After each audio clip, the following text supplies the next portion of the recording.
एक खातून से पूछा गया कि आपको मर्दों के बराबर हकूक़ मिलने चाहिए तो इसने एक हैरान कुन जवाब दिया।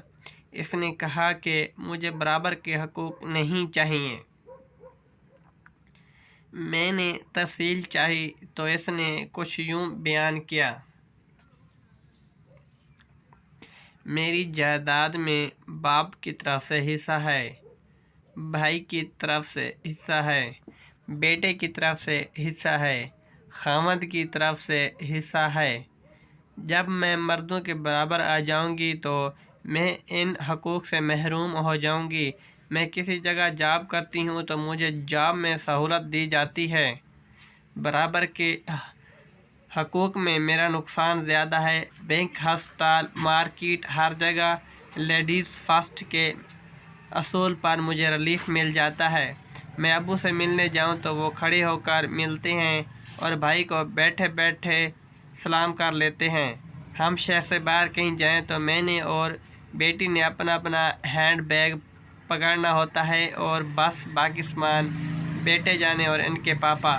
एक बार रास्ते में गाड़ी रुक गई थी तो मुझे स्टीयरिंग थमाकर बेटे और मियाँ ने धक्का लगाया। बराबर के हकूक़ होते तो मुझे भी धक्का लगाना पड़ता। सभी बड़े और भारी काम खुद ब खुद मर्दों पर जा पड़ते हैं। मुझे किसी बिल अदा करने नहीं जाना पड़ता, कभी पेंट वाले के पीछे नहीं दौड़ना पड़ता, कभी इलेक्ट्रीशियन के साथ दिमाग खपाई नहीं करनी पड़ती। कमाने की ज़िम्मेदारी कभी मेरी नहीं रही। मैंने कमाने के लिए निकलना ही निकलना है। मैं कभी भी कह दूं आज कुछ नहीं पकाया, गर्मी लग रही थी या मूड नहीं था तो बाज़ार से खाना आ जाता है। कोई ज़बरदस्ती नहीं है, लेकिन इनको काम से छुट्टी नहीं है। मैं इनके कपड़े जूते बिना किसी को उठवा सकती हूँ, वह ऐसा नहीं कर सकते। मियाँ की इनकम पर मुझे हक हासिल है, मेरी इनकम पर सिर्फ मेरा लिबास इनसे महंगा होता है, मेरे जूते कपड़ों की तादाद इनसे ज़्यादा होती है।